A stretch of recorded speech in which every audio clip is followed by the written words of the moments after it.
Hey guys, hey, somebody give me a 5 for 5. Sorry if you guys hear those sirens, I don't know what's going on. I got things flying down the street. Somebody give me a 5 for 5 and please share this out. Yeah, storm's hitting. Y'all got me there? Man, my whole freaking emergency service here where I live is like going out. Alright, cool. Thanks, guys. Alright, I am going to get straight to the point here, guys. We are getting hit right now. So, yeah, so I got you here at Space Weather Prediction Center. And what you're looking at, guys, is, well, this is the forecast for tomorrow, right? Right now, they're saying, G1, well, actually,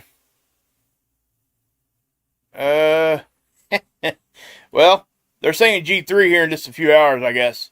I'm not sure if that's the way it's going to happen, but they're saying G1 here in the next, we're already there, and I'll explain to you that here in just a second. Well, actually, I'll just do that real quick right here.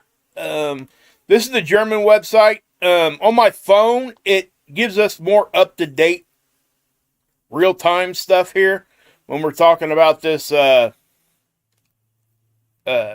the HP, okay? KP, HP, those are all the same indices, but they're at different time frames. So let me explain that real quick. Over here at NOAA, when you're looking at this particular geomagnetic activity, the KP index, these bars down here are 3-hour averages, okay? So with that being said, if you go over here to the ISDC, the KP index forecast here, you can go down here and hit the Nowcast HPO. It'll give you 30-minute increments and 60-minute, okay? But it's all the same indice, all right? So with that being said, just let me say this. This isn't completely updated right now. I was looking on my phone. For whatever reason, it's updating faster on my phone. But this is already past midnight. They haven't shown any of the 30-minute past midnight yet. This is UTC time. If you add 4 hours to that, and that's probably why. Here in 8 minutes, it'll show it. Anyway, if you subtract 4 hours from UTC time, that's Eastern time. Okay? You guys can get a time calculator on, it's really easy to find on the internet. If you want to find out what time zone and kind of compare to UTC. Why do we use UTC? So we can all use the same time frame globally for the science community. That way when you say a specific time, everybody knows exactly what time that is. That way we're not saying, oh, we're daylight savings, Pacific daylight, and all this other stuff, right? We're not going to do that. It doesn't work that way.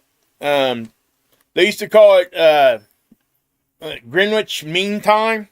It's basically the same thing.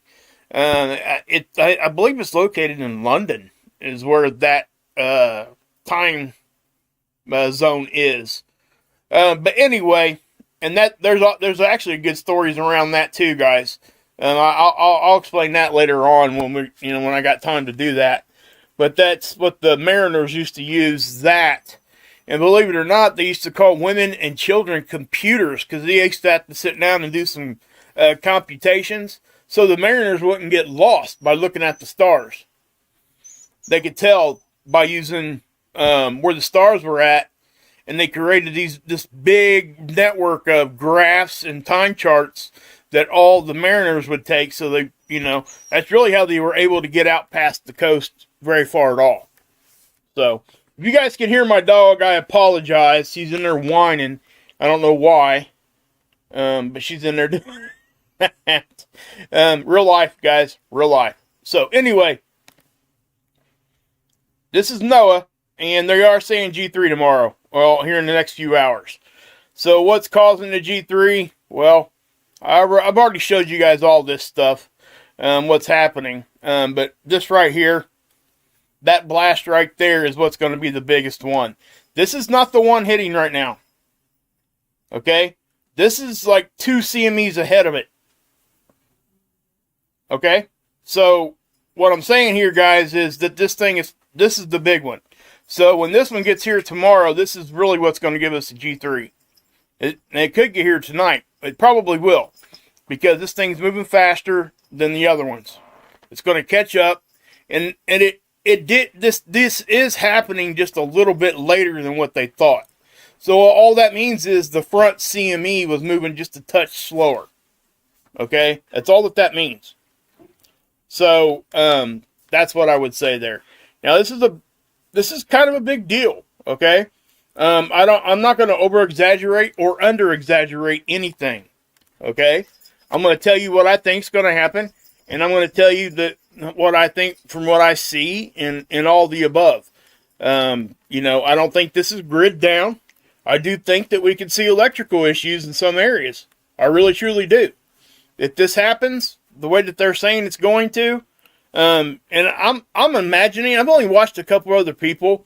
I highly suggest you guys go watch Timothy Scove's post from yesterday.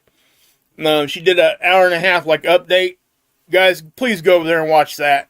I mean, she explains things just way better than most people. I'll just put it to you that, better than I can. She's way above my pay grade, that's for sure. But, she was talking about it, and she explains things really, really good. So please go over and check that out. And one thing else here, guys, I mean, this is, yeah. So I'm not the only one saying that this could give us, I mean, these are the actual, what they expect during certain levels of storms, right? So this is what we would expect during these kinds of storms. Now, people think that, when we get these big blasts, it's either grid down or nothing ever happens, right? And for a lot of us, it's really kind of what it is, because you're not going to hear about it in the news unless it is something big, right? And that's the whole goal, kind of what we do here, is we want to change that. We want to make sure people are aware. That's why I do what I do, right? That night, I believe it or not, guys, I enjoy talking to you guys. It's a connection that I have with you guys. It's just awesome to me. Now, something I want to point out real quick, just on that point. I would challenge anybody on the internet to go find another space weather station that reports on any of this that has a demographic of more than 50% women. You hear what I said there? More than 50% of my viewers are women. Why is that? You guys ever ask yourself that? Because I don't think people are stupid. I don't treat them that way. I don't do that. I don't come off like that, because I am not like that. And that's why. And I know that's why. Because people can, they feel safer here. And, because I'm not going to make somebody feel stupid. They can ask me any question they want. I'm not going to require you to go watch all of my videos just so you can come chat in my chat box. That is just so ridiculous to me when people do that to people. I get it if people are in there trolling, but that's why you got mods, okay? You guys are smart. You guys know what's going on, and thank you for watching, because it makes the difference in the world for me. So anyway, that's the blast that's going to get us right there. That one there is going to be the biggest one. It's coming directly at us. If I back this up a couple days, you'll see a couple of the other ones. And, that second one right there. See that? You see that halo signature? Okay, I'm going to pause it, because I didn't really pause this for you guys yesterday. Right there. You see that halo signature? That's the one that's going to hit. And this one here is probably going to combine with this one. The bigger one. The bigger one's going to catch up to it. Okay? That's just what's happening. There's no doubt about it. It's moving faster. It's moving, the biggest one here is moving right at about 2 million miles per hour. Okay? Again, it's about 800 kilometers per second. Now, those numbers can be off, right?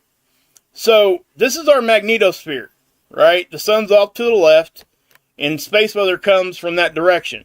It comes from the sun. So, watch what happens here. This is current, right? Now look, there was absolutely hardly any activity. That's very low speed, and then you see the stuff start hitting. Okay, I've been watching this all day because of what's been coming. Now, as you can see there, the darker reds are actually faster speed, and the darker blues are faster speed also, but they're moving the opposite direction. All right? You'll see a lot of people kind of get confused because oftentimes here you'll see blue back here, right? And that is definitely particles moving against the grain there. But what's happening, you got your bow shock out here, right? So everything behind this bow shock is in our magnetosphere. It's got the protection of our magnetic field. So what's happening is, back here, it's usually reconnection points. When you hit here, you'll get that little wrap around. Okay? And you'll see it kind of come right in the back. And people mistakenly think that it's stuff just blowing in from the back. That's not how that works. Okay? It's very easy to see, and you can look it up yourself if you wanted to. You see that kind of bouncing around? And did you see it kind of split in two right there? Why did it look to split in two? Well, like I said, it's bouncing around going like this on both sides. And it's really not sides. Okay? Remember, and Tamitha Scope actually explains it with like a slinky. You set Earth in the middle of a slinky. Wrap it around it. That's really kind of what our magnetosphere is. We're sitting in the middle like a donut. Okay? So when I say side, I'm talking about the whole thing.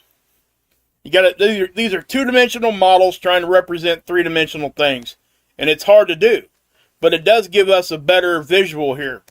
It's better than nothing. That's what I'll say. This model here is way better than the one we used to use over on ISWA. ISWA is just a bunch of lines. And it's, you know, when you show people that, what you're showing them there is a true representation. It doesn't mean that that model's bad or the data on there is bad. It just means this one here is a better visual of what's actually going on. Over there on ISWA, the model that they show has the lines. It's not really lines that spread out apart. It's not like that. Okay? This is more of a blanket, guys. Okay? But this is the density. So you get the white, right? That's low density. And here comes the higher dense particles. This is what it looks like when we start getting hit from a CME. Alright? I've been watching this all day long. And I'll show you guys some of the data here in a second, and I'll show you what it's been doing today, and it's very, very indicative of what we see right before a geomagnetic storm. Now, just take a look at that still shot right there. I mean, wow. It's a lot of magnetic pressure. Now, I will say, look, you guys see this? It hasn't compressed our magnetic field in enough yet to really just like engulf us. Okay? So this is very early on. This is just now starting. Okay? Matter of fact, if you look at the pressure, you're going to see when it starts. See it? Okay, and it's going to progressively get worse. We're probably going to get a hit about right here in a second. And you're going to see it just kind of just build and build and build. This is like a 2-hour time frame, I think, is what this shows on these Magnetopause movies. But I caught this at the perfect time, because this is what it looked like before. And then as it hits, you get a chance to see it. Right? And so that's what you're getting there. This is only going to increase. Now, it's probably going to jump up and down, especially here at the beginning. It might lessen. It might get really, really strong for a second and lessen again. It's very normal. Okay? But once we get into a significant storm level, it'll probably hang out there for a minute. Okay? Especially with all the activity we got going on. So let's go over here and see if this German site has updated yet. Yep, you see that? Or here it is. We did. We hit. That is a G1 storm right there almost.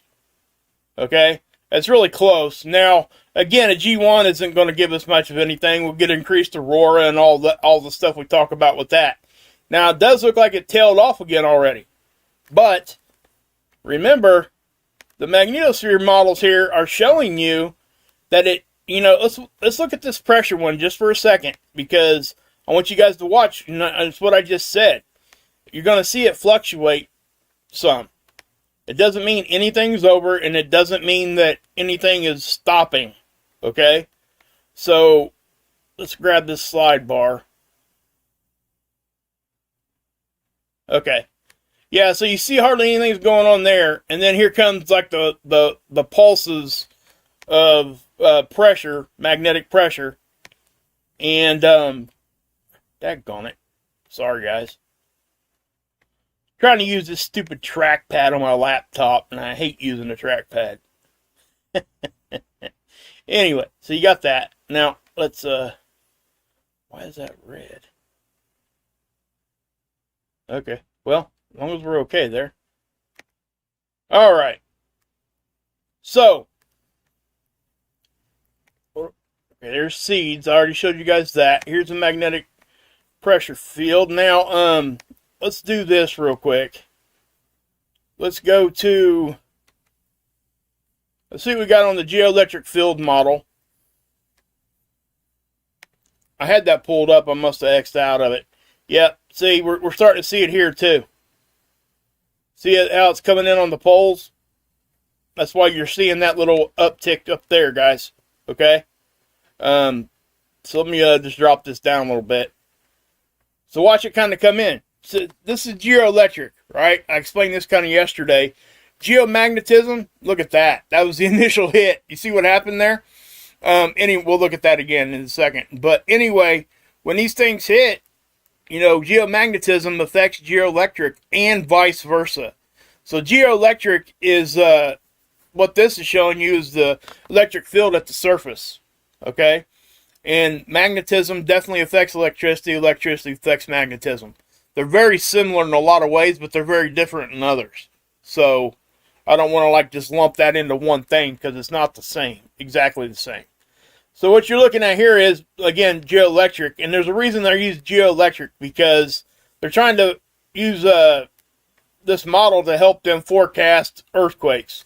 And I said this about every live stream for the past few months anyway. You know, they're all working together, because we do know that space weather affects earthquake activity, right? Seismic activity altogether. Volcanoes, all of it, right? But we don't know exactly how yet. We got some really good ideas, but they got to start making these models and getting more and more data so they can really get good at forecasting what's happening. Now, I know there's a lot of people out there that are really good at forecasting earthquakes. There are. Again, go over and check out Ron Tyler, and everybody knows who Dutch is, and everybody knows who a lot of the big earthquake guys that go out here and forecast, and for the most part, they're good at it, right? And I'm not getting in any kind of whatever drama bullcrap everybody fights about all the time. I could care less about that, guys. So, you know, it's like I say all the time, I watch everybody. They can have all the ego and everything that they want. It doesn't mean that what they're saying is wrong. But it doesn't make what they're saying right either. Now, I don't agree when people get rude and stuff, but at the same time, I'm able to turn that off. I can just listen to the information. Some people can't turn that drama off, and man, I tell you what, it's got to make that their life has to be hell. I mean, I couldn't imagine having to live in that state of mind of always dealing with drama, man. Wow, blows my mind. I would go nuts. Anyway, so let's what do I want to show you next? Oh, SDO. Okay. Let me take you over to SDO. Well, that's really not significant right now. But I will show it to you real quick. What I'm going to do is I'll show you the blast that's coming that's going to give us the biggest hit, okay? Let's go here. Let's just look at it on the 211. We'll be able to see it ripple through the corona, okay? And why I'm going to show you this one is because that very reason, all right? I encourage everybody to please go look at these tools themselves. Please. I show you guys how to get there. If you guys just go to NOAA Space Weather, while that's loading, I'll just show it to you. Over here at NOAA Space Weather Prediction Center, if you come over here and scroll to the bottom, you can find all these models. You can't screw nothing up. And when you're clicking on those models, it will give you the information of what it's showing you. So you can use your own time frame and learn it yourself. I highly encourage you guys to do that. Now, I'm going to be here regardless, right? But at the same time, I want you guys to be able to go do that. You guys are smart enough. I used to feel like I wasn't smart enough to be able to understand any of this stuff. And I come to find out that that's just simply not the case. I'll get things wrong sometimes, but that's okay. When I get things wrong and I'm corrected, guess what? I never forget that. It's just like in school. I was the same way in school. There's a difference between an easy A and a hard C, right? I'd rather have that hard C all day long because I ain't going to forget it. It's like a bad day at work, right? You go to work and you're working on something, you can't figure something out or whatever, and then all of a sudden you figure it out after you worked on it for 2 straight days. Guess what? The next time that happens, you ain't going to forget how to fix it, are you? Same thing with this stuff, okay? You get something wrong and you're corrected, you won't forget it. Because let's face it, when you say and do things like in public and you're wrong, there's a little bit of embarrassment involved, right? I mean, I get embarrassed when I get things wrong, so I wouldn't expect anybody else to be anything different. So anyway, so let's just look at the eruption here. Right there in the middle, watch. There it went, right? Okay? I showed this to you yesterday, and remember what it did? If you look right here, actually I'll put my cursor there. Watch this. Boom. Look what happens. That was so strong, it blew the corona back enough that it opened up a coronal hole for a minute. Now, it covers back in fairly quickly, okay? But that tells you how powerful that one was. It wasn't the most powerful one I've ever seen, but it's decent, okay? It's moving fast. That's the one moving at 2 million miles per hour. Okay, there's the second one after that. You see that? Now, that's the small one I showed you guys yesterday. Okay, that's going to hit after the bigger one. It looks to be hitting Earth also.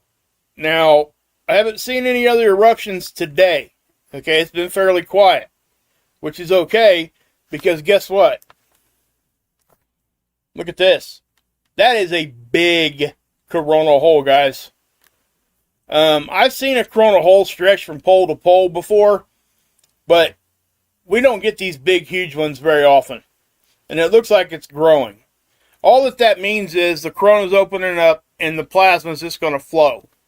It gets here on a magnetic connection line. Everything in the solar system is connected to the sun magnetically by an IMF line. Interplanetary magnetic field line. Okay? So, when you got plasma is a charged gas. So how's it travel? Well, it's attracted to the opposite polarity. So like in electricity, when an electron jumps from one atom to the next, that's how electricity flows. With magnetism, it's traveling here on that magnetic connection line because it's attracted to the opposite polarity. That's why the BZ matters so much. Because if it takes positive to really draw it in, and we're in the negative, then it's going to kind of slow things down and even deflect things at some level. Okay? So I just wanted to point that out. But this coronal hole, we are connected to it probably right now. So not only are we getting all these CMEs, we're going to get this coronal hole stream. And this coronal hole stream is going to hit, and we're going to be like, oh my gosh, here we go. It's going to continue. So I don't think it's, like I said, it's not going to be grid down, but it's going to be continual geomagnetism for a very long period of time here. And it's going to bounce up and down, up and down. It's not going to be a consistent thing, okay? It's going to get to a certain level, and it probably won't drop out of storm level for a minute, or it might. But regardless, it's going to continue. Now, this is the discovered data. Now, according to NOAA right now, we haven't entered a G1 yet. Okay, that's what it would show it right here in this box. Now, why I was so confident in saying that stuff's starting to hit, you see all these data points start to move all at the same time? I'm not sure you guys can see that. It's pretty clear. Remember, here on the BZ, -6 is what we look for. It was down to, when we first got hit right there, like a -13, which is pretty far south negative. Okay? So we're just opened up to it. Now, if you look at the density here in the orange, we got it to 23. Looks like 24 there. Okay, speed, it dropped. Now, I know you guys are like, it dropped? This is not that big one. This is the first CME. Okay? So, oftentimes, when the density goes up, you got to think about it like this. It's more dense, right? So, more dense slows you down, right? And that's what's happening right there. So, yeah. So that's what's going on with that. But that's something we often see. Now, when they both go up at the same time, which they probably will when this big CME hits, yeah, that's when we get the really big ones, guys. That's when we really get affected by it in a big way. Okay? So, yeah. Now, I'm going to show you guys a couple more things here real quick, and then I'm going to be done. I want to show you the Aurora real quick. So, again, they are forecasting a G3. See this? See how far down the Aurora? I mean, I might even be able to see Aurora where I'm at. And the way that hit on the geoelectric field model I showed you guys, I could see that actually open a crack up or something in our magnetic field, and we could see some stuff down pretty far south. All right. Let's go back here to the Aurora dashboard. So that's the forecast, and this is for tomorrow night. And remember, when I say tomorrow night, I'm talking about the 2nd, because UTC time, it's now the 1st, okay, of December. So that's when I say that, it's really almost 2 days away. So, you know, if we get up here, we could see Aurora like this, but it's been, you know, this sun cycle, because our magnetic field's a little weaker, even though it's saying this, we may see more Aurora because they haven't adjusted this model to accommodate for the weakening field. Okay, they just haven't yet. Now, I don't know if they're going to do it at all or what they're waiting on, but we are seeing Aurora down in Florida and stuff like that. So, that's a big deal. You know what I mean? So, let's see here. Go back here. Right. Let's go back over here for a second. I do want to show you guys. I'll be interested to see this myself. I haven't looked at this yet, so let me show you this. This is the Australian Magnetosphere Magnetopause model. This is the simple one, remember? Yeah, so it's starting to compress. This is the satellite line. So I look for this, especially when we get the big hit, it's probably going to compress it enough that these satellites are going to be exposed to straight space weather. So let's go back and look at the 30th as we got up to today. And again, you're going to see this bow shock jumping around. Every once in a while, you'll come over here and that won't even be there, the bow shock. And that's because it's out here. It's out past where it shows it, okay? Because what happens is we get compression, and then we're pushing back. So when we start to win that battle, we get rapid expansion. And that bow shock will shoot way out here. Okay, it's like your uncle you used to fight with when you were a kid. He'd stick his hand on your forehead and you're trying to get to him. And what's he do? He just steps to the side and lets you fall, right? I mean, that's what that kind of is. So, anyway. So, I'm going to be watching this right here, guys. And if it gets to where we're getting, like, past what they think we were going to get, I'll hop back on later on tonight if that happens. If it doesn't, I won't be back on tonight. But I'll definitely be back on as soon as we get there tomorrow, okay? But anyway, guys, I am going to pop off. Thanks to my mods. Go check out Everybody Always Say, Lifeboat. Go check out Marfoogle News, Trinity Red Pill, Blue Pill, Hi Ho Kermit the Frog, Mark Pyers, everybody, right? I'm sure I'm forgetting somebody. I mean, I always do. There's so many people, great people that's helped me. I just want to give them a shout out. So, anyway, guys, I am going to pop off. God bless. Yahusha saves, and yeah, you can drink this Kool-Aid.